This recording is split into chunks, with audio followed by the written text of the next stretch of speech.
Hello everyone, it's Tracey. Welcome back to Scat Cat's YouTube channel. Thanks very much for joining me. Today I'm doing an unboxing, setup and first use of the Silhouette Curio 2. The Silhouette Curio 2 is available from Scat Cats and I shall link it in the description box below. So I've got my Curio 2 here and you can see it is a large machine.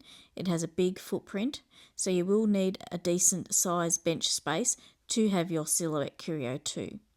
I'm just showing you the power cord there and I'm going to try and get this out of the box. I am lucky in that I've got a large work table in my craft room and I can really make the use of the space that I've got. You do need to take a little bit of care when you're unboxing this machine, as you don't want to damage it.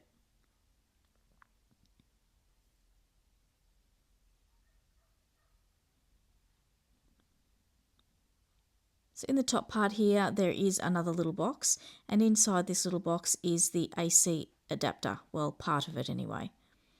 The other part is that other cord that I first pulled out. Then we have this plastic bag and it has some other cords and things in. I'll go through that in a minute with you. And then we have the electrostatic mat here with the protective sheet. I'll just put that aside for now and remove this polystyrene packaging.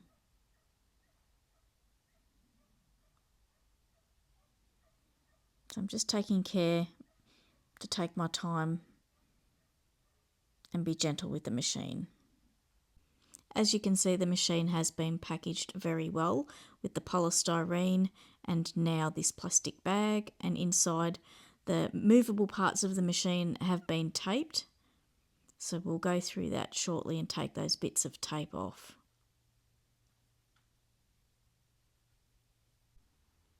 So there's an information sheet just inside the machine here, and this talks about the screws and the brackets that are at the rear of the machine.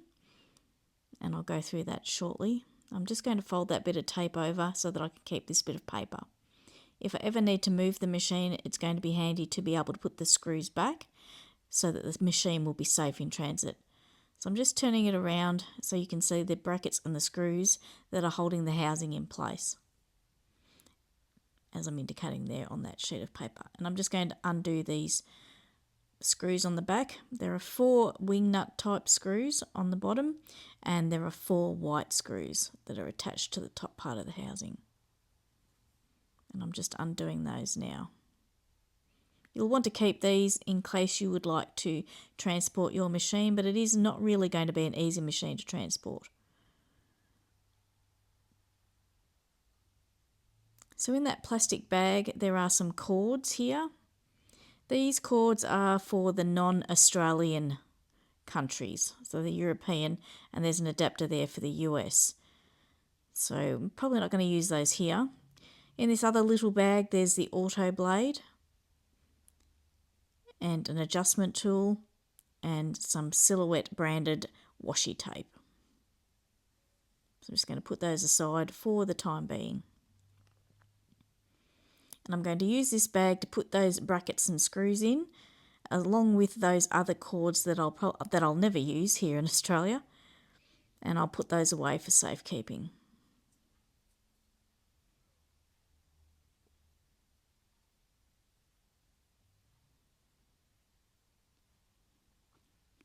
Whilst I've got the machine at the back, I'm going to take some of the tape off that's visible to me here at the back.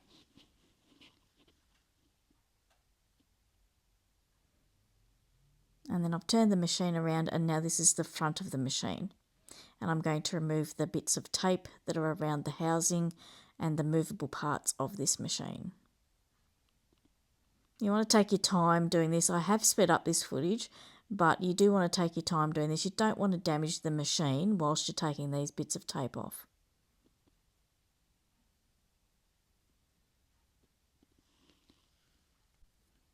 So I'm just taking the bits of tape off, and you can see very clearly where they are. It's that blue tape. I'm just moving the housing very carefully to get that bit of packaging out, and then moving it back and moving over to the other side of the machine to take the other bits of tape and packaging away. I think I've just about got it all. You'll then want to move the housing up and down just to make sure there's nothing that we've missed. Checking both sides and everything's looking good. Next up, we'll unpackage the electrostatic tray with the protector mat. Just trying to break into this plastic bag. And this plastic bag that's attached to the tray now, you want to carefully open that and take out the protector sheet. And because I'm filming, it doesn't want to cooperate with me. And I will get it out of this plastic bag eventually. So the protector sheet is a clear item, and that's going to be your cutting protector mat for your electrostatic tray. You do not throw this away. You need this. It's a very important piece of equipment for this machine. So I'm just putting that to the side for the time being whilst I put this tray into position into the Silhouette Curio 2. You can see there are grooves either side. They line up and it just slides in nicely. And there are two locking mechanisms which I'll show you in a close-up here.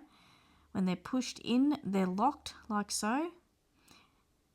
And when you push them out, that's unlocked and you can move the tray in and out.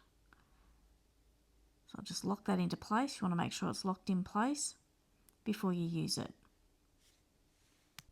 With the power pack, it's a good idea to write Curio on it where you can see it very clearly, because this power pack is specific to the Curio 2. You can't use your Cameo 5 or Cameo 4 adapter pack. So you can just see here I'm just untangling the cords and plugging the power cord into the adapter and getting that ready to plug into the computer, or my laptop in this case. So you can see where to plug this in on the right hand side of the machine. And I'm just plugging in my USB cable as well. I'm not going to use Bluetooth for the Curio 2 at this time. So I've just done a close-up here of the side of the machine, and you can see where the power switch is, the USB input and the AC adapter input. So it's all plugged in, ready to go. I'm going to turn the machine on, and you hold the power switch in for 3 seconds and it will power up, and it will go through this little cycle.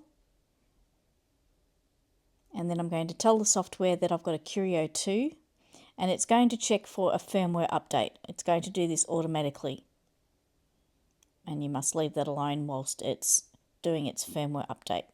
And then it will show on the screen here, updating firmware, do not switch off the Curio 2.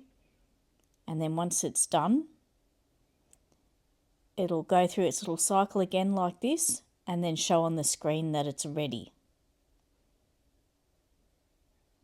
as we're showing here. And Curio 2 is all ready to get started to use. So I'm going to take a look at the electrostatic mat, the on-off button on the Curio 2. And I'm going to give you a close-up of that. So it's located just below the directional arrows on the left. And when it is off, it is a light white colour. When it is on, it is a brighter white colour. There's not really much of a difference between the two, but you can see the difference between light white and bright white. So the electrostatic mat is switched on, and I'm going to put the protective sheet into position onto the electrostatic bed. And make sure it's smoothed out nicely. And whilst I'm doing this, it's building up the electrostatic charge, which is going to hold that protective sheet in place, and also any material that you put onto that protective sheet. So to test that, you can see there it's not moving. Electrostatic charge is holding it in place. So it's time now to put in the auto blade into the Silhouette Curio 2, and we're going to install that into the first carriage. And I'm going to show you a close-up of the auto blade going in. You just pull this tab open and insert the auto blade, pushing it down firmly, and then holding it and pressing that tab back in till it clicks. Tab, clip, whatever you like to call it. Make sure it's in nice and firmly. So I'm going to cut some vellum here, and I've got some 112 GSM vellum. And I'm going to take a sheet of it and place it on the electrostatic mat, on the protective sheet there. And the electrostatic charge will hold that into position, as you can see. And I'm going to show you what it looks like on the screen in Silhouette Design Studio. So this is how it looks. You get an overview of, it's like a top view of the machine. And the arrow there is pointing and showing you that I've told it that it's a Curio 2 machine. It's using the electrostatic bed. I'm not using a cutting mat, but I'm using the auto protector sheet. And also the design media size is A4. So here are my pieces that I'm going to cut out. These are window panels for a project that I'm working on, and I'm cutting the window panels from vellum. I've sent the command to the machine to cut, and it's about to get started. It does this first, and then the blade will do its blade check, and then it will return, and then it will start the cut. The Curio 2 is a slower machine. This is in real time. I've not sped up this footage. And it's going to cut those panels of vellum that I need for the windows for my project. This is one sheet of many panels of vellum that I need for my project. Now it did lift up a bit there, and that's an indication that that part of the material has lost contact with the electrostatic charge. At the moment I'm not going to worry about it unless it pulls up and tears. But that would be what has happened there. It's lost contact with the electrostatic charge in that particular area. So you must make sure that your materials are smoothed down onto the electrostatic bed and protector mat so that there's good contact. So I'm just waiting for this to finish its cut and hoping that it doesn't go pear-shaped. But I think I've been lucky in this instance. There we go, it's returning back to home. So that's the first cut on my Curio 2 completed, and I'm very happy with that end result. And I'm taking away the protector sheet, and you can see that this vellum comes away with no problems at all. It's only just a little bit caught there, and I would say that's that area where it lost connection with the electrostatic mat. But all in all, that was a very successful first cut.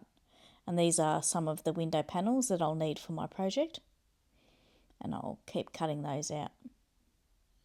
So I moved on to some cardstock after I'd finished all my vellum panels. The Silhouette Curio 2 does cut out cardstock. In this instance, I'm using textured cardstock. It's probably more preferable for this machine to be using a smooth cardstock, not textured. But I'm going to see how I go anyway and see what sort of a job it will do on textured cardstock. So I'm just putting the cardstock down, smoothing it, making sure it's got good connection to the mat, and I've sent the command to cut and it's getting started. And I'm going to say that for the most part, the Silhouette Curio 2 did a brilliant job cutting cardstock. I only had a couple of instances where it got caught on some of the texture and it caused a skip. But I was trying to cut a lot of pieces out for a rather large project, which I will show at the end of what I made. But I did end up changing over to my Cameo 5 because I'm an impatient girly and I wanted all the pieces cut out and I wanted to get started assembling what I was making. So for the most part, I would say yes, the Silhouette Curio 2 can cut cardstock, textured or non-textured. It's just not a very quick machine. This footage is sped up ×3. And I guess if you increase the speed of the machine, you would then be compromising the quality of your cut. And you can see here it's doing a really nice job of cutting. There's no little daggy bits, for the want of a better word. It's doing a lovely job of the cut. And like I said, I was just more of an impatient girly and I was keen to get started on the assembly of this project. So that's the only reason why I switched over to the Cameo 5.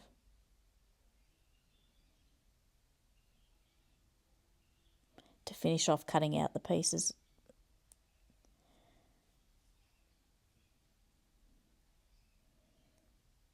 So I'm letting you see the whole process of that particular page it was cutting out of one part of the project that I needed.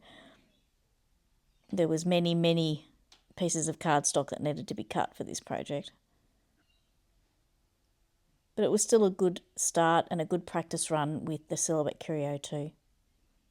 It is fascinating to watch, and I've been a Silhouette machine user for many years now, and it always never ceases to amaze me, and I can always sit and watch the machine cut and do its thing for hours. And it does actually blow my mind with this electrostatic bed that it's not a sticky mat holding the cardstock down, and it's an electrostatic charge. So that does blow my mind. And seeing how far the Silhouette machines have come over the years, it's just been amazing. And this machine, whilst it probably won't be a daily use for me due to just the way I craft and the fact that I have a full-time job and I just don't get the time, it is still very much a welcome addition to my craft room and the cutting crew in my craft room of the various cutting machines that I own. And I'm looking forward to really practicing and experimenting with this machine and seeing what it can do. And I will have a video coming up soon using the power engraving tool. So I did have a little bit of trouble with this cardstock here. It didn't cut through all the way on that particular area, and that could be where maybe the cardstock had lost contact with the electrostatic mat. I don't know, but it wasn't a big deal for me. I just pulled away fairly easily, as you can see here. I'm just folding it backwards and forwards, and it just came away without any problems. So for a first cut of cardstock, I'm still extremely happy with it. And these dropout pieces, not having to scrape them off a sticky mat, is fantastic. Because all the dropout pieces just drop out onto that protector mat. And you can just shoof them into the bin, like so. So I've got the finished project that I was working on. I thought you guys would like to see it. It's the Conservatory from Dreaming Tree. So I'll link that in the description box below. I love the way this turned out. It looks absolutely stunning. And you can see it was a lot of pieces. It looks particularly stunning when it's lit up. So that's my unboxing video finished for today. I hope you've enjoyed watching and that you feel inspired to have a look at the Silhouette Curio too. Don't forget to check the description box down below for the links that I've previously mentioned. And if you'd like to subscribe to Scat Cat's YouTube channel, they would really love that too. Thanks very much for watching today. Have a great day, and until next time, it's bye for now.